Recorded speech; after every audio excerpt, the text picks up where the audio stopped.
in a hurry.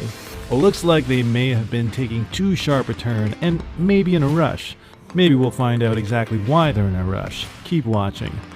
The car hits the Tesla and you can even see the bumper dislodge and pop back into place right here.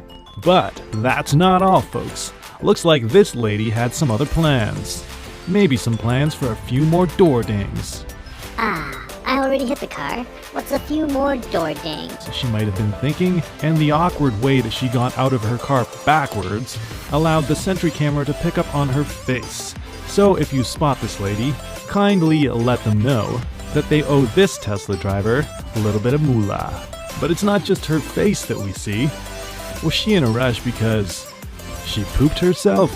This may be the first ever poop and run and hit Tesla Sentry mode has ever picked up.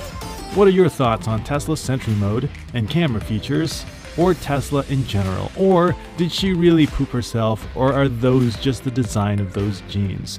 Do you agree or disagree with what I said, or have a